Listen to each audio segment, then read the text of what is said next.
بسم اللہ الرحمن الرحیم۔ السلام علیکم، آپ دیکھ رہے ہیں الف نیوز اور میں ہوں آپ کے ساتھ ماجد علی۔ شامل کرتے ہیں آج کی online headlines. Iran کا حملہ، اسرائیل نے بڑے نقصان کا اعتراف کر لیا۔ ایرانی حملے اسرائیلی ایئر بیس کو نقصان پہنچانے میں کامیاب ہو گئے۔ اسرائیل نے ایئر بیس کو نقصان پہنچنے کا اعتراف کر لیا، تصاویر اور ویڈیوز جاری کر دیں۔ غیر ملکی ذرائع ابلاغ کے مطابق 5 ایرانی میزائلوں سے نیو ایٹم ایئر بیس کے 3 رن ویز کو نقصان پہنچا۔ نیو ایٹم ایئر بیس اسرائیل کا سب سے بڑا جنگی ایئر بیس ہے۔ ایرانی حکام کا کہنا ہے کہ اسرائیل کے اس فوجی اڈے کو نشانہ بنایا گیا جہاں سے دمشق کے ایرانی سفارت خانے پر حملہ کیا گیا تھا۔ امریکی سینٹرل کمانڈ کا کہنا تھا کہ امریکی فوج نے اسرائیل پر حملے کے لیے بھیجے گئے 80 سے زائد ڈرونز اور 6 بیلسٹک میزائلوں کو تباہ کیا۔ ایران کا اسرائیل پر حملہ کشیدگی کم کروانے کے لیے عالمی رہنما متحرک۔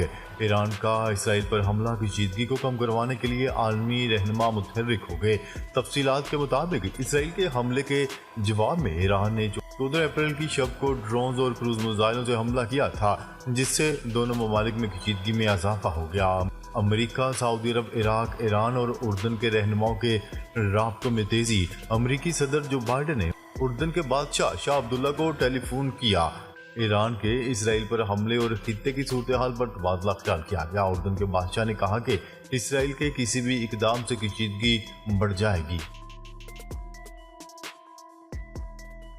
سلامتی کونسل کا بے نتیجہ اجلاس، امریکہ اور اسرائیل کی ایران کو دھمکیاں۔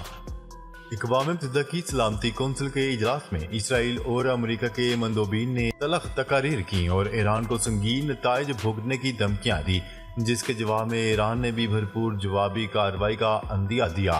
عالمی خبرساں ادارے کی رپورٹ کے مطابق ایران کے اسرائیل پر حملے کے بعد اقوام متحدہ کی سلامتی کونسل کا ہنگامی اجلاس ہوا، جس میں اسرائیل نے ایران پر ہر ممکن پابندیاں عائد کرنے پر زور دیا۔ پاک ایران تعلقات میں بڑی پیش رفت، ایران کے صدر رواں ماہ پاکستان کا دورہ کریں گے۔ ایران کے صدر ابراہیم رئیسی پہلے غیر ملکی سربراہ ہوں گے جو موجودہ پاکستانی حکومت کے برسر اقتدار آنے کے بعد پاکستان کا دورہ کریں گے۔ سفارتی ذرائع کے مطابق ایرانی صدر ابراہیم رئیسی 22 اپریل کو وفد کے ساتھ پاکستان پہنچیں گے۔ ایرانی صدر کے دورہ پاکستان کے لیے دونوں ممالک کے حکام کے درمیان بنیادی امور طے پا چکے ہیں۔ ذرائع کا بتانا ہے کہ ایرانی صدر دورہ پاکستان میں صدر آصف علی زرداری، وزیر اعظم شہباز شریف اور عسکری قیادت سے ملاقاتیں کریں گے۔ فضائی حدود کی بندش، تل ابیب کی پروازیں بیروت سے آپریٹ ہونے لگیں۔ ایرانی حملے کے باعث فضائی حدود کی بندش کے بعد اسرائیلی دارالحکومت تل ابیب کی پروازیں بیروت سے آپریٹ کی جا رہی ہیں۔ ایران کے میزائل حملے کے بعد اسرائیلی فضائی حدود بند ہونے سے تل ابیب کے لیے بیشتر غیر ملکی پروازیں لبنان کے بیروت ایئرپورٹ پر لینڈ کر رہی ہیں۔ اسرائیل میں موجود غیر ملکی زمینی راستے سے بیروت پہنچ کر پروازیں لے رہے ہیں۔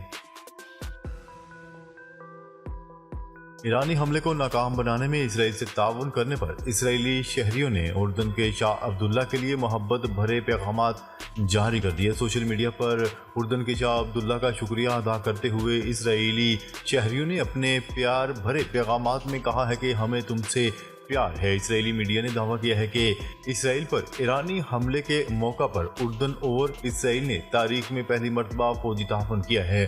دوسری جانب اردن کی حکومت کا کہنا ہے کہ انہوں نے اسرائیل کے ساتھ فوجی تعاون سے انکار کر دیا تھا اور واضح کیا تھا کہ اسرائیل کو آپریشن کے لیے فضائی حدود نہیں دی جائے گی اور نہ ہی اردن کی فضائی حدود سے ایرانی میزائل اور ڈرونز کو گزرنے دیا جائے گا۔ ایرانی وزیر خارجہ حسین امیر کا سعودی عرب کے وزیر خارجہ سے ٹیلی فونک رابطہ۔ سعودی وزارت خارجہ کے مطابق ٹیلی فونک رابطے میں دونوں رہنماؤں نے ایران کے اسرائیل پر حملے کے بعد خطے کی صورتحال میں پیش رفت اور اثرات پر تبادلہ خیال کیا۔ سعودی وزارت خارجہ کے مطابق دونوں رہنماؤں نے غزہ کی پٹی میں بڑھتی ہوئی کشیدگی پر بھی تبادلہ خیال کیا۔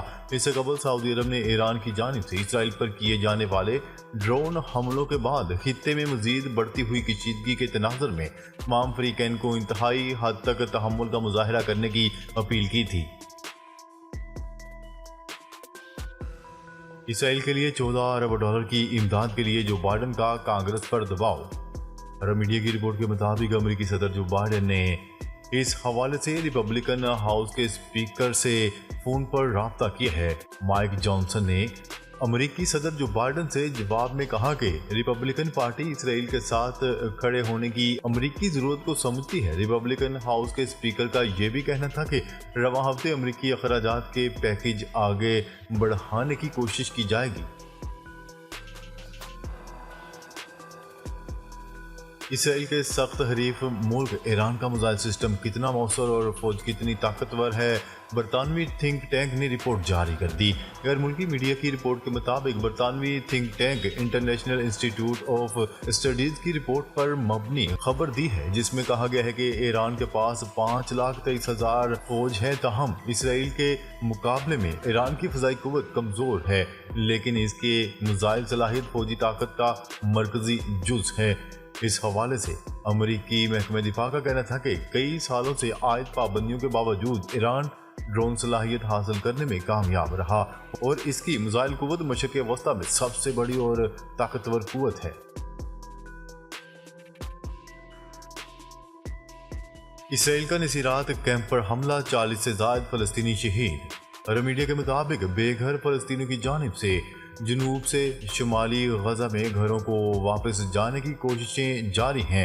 اس دوران اسرائیلی فوج کی فائرنگ اور شیلنگ سے متعدد فلسطینی زخمی ہو گئے۔ اسرائیلی بمباری سے فلسطینی شہداء کی تعداد 33,229 ہو گئی۔ مقبوضہ مغربی کنارے میں فلسطینی گھروں پر حملے کے نتیجے میں ایک فلسطینی شہید جبکہ متعدد زخمی ہو گئے۔ ایران اسرائیل کی کشیدگی، پاکستان نے مغربی سمت سے آنے والی پروازوں کی نگرانی شروع کر دی۔ ایران کے اسرائیل پر جوابی حملے کے بعد پاکستان نے کسی بھی ممکنہ خطرے سے نمٹنے کے لیے اپنی فضائی حدود خصوصاً مغربی سمت سے آنے والی پروازوں کی نگرانی شروع کر دی۔ سول ایویشن اتھارٹی کے ذرائع نے کہا ہے کہ نئی صورتحال کے حوالے سے ایئر ٹریفک کنٹرول کو ہدایت جاری کر دی گئی ہے۔ افغانستان اور ایران کی سمت سے آنے والی ہر پرواز کی نگرانی کی جائے گی۔ ایرانی صدر ابراہیم رئیسی کے دورہ پاکستان سے پہلے سعودی وفد کی پاکستان آمد۔ سعودی وزیر خارجہ شہزادہ فیصل بن فرحان ال سعود کی سربراہی میں سعودی سرمایہ کاروں اور اقتصادی ماہرین کا وفد 17 اپریل کو پاکستان آئے گا۔ وفد ریکوڈک دیامیر بھاشا ڈیم، چھوٹی آئل ریفائنریز کی توسیع سمیت مائننگ و سیاحت کے شعبوں میں 5 ارب ڈالر کی سرمایہ کاری کے لیے میٹنگز کر کے روڈ میپ طے کرے گا۔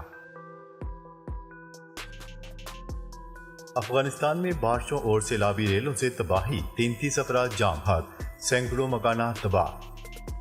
محکمہ ڈیزاسٹر مینجمنٹ کے ترجمان کے مطابق بارشوں اور سیلابی ریلوں کے باعث تقریباً 600 مکانات جزوی یا مکمل طور پر تباہ ہو گئے اور 200 سے زائد معاشی ہلاک۔ حکام کے مطابق تقریباً 600 کلومیٹر سڑکیں بہہ گئی اور تقریباً 2000 ایکڑ زرعی اراضی تباہ ہو گئی۔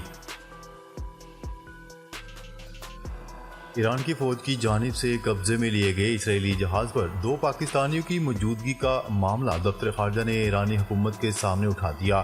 دوسری جانب ایرانی سفیر کا کہنا ہے کہ اسرائیلی جہاز پر اگر کوئی پاکستانی موجود ہے تو اسے برادرانہ تعلقات پر چھوڑ دیا جائے گا۔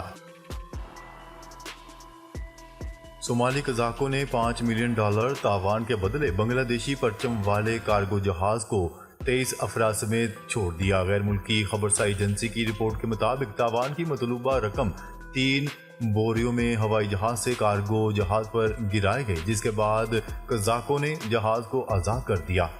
ناظرین، اب تک کے لیے اتنا ہی۔ مزید خبریں لے کر بہت جلد آپ کی خدمت میں حاضر ہوں گے۔ تب تک کے لیے اپنا خیال رکھیے گا۔ اللہ نگہبان۔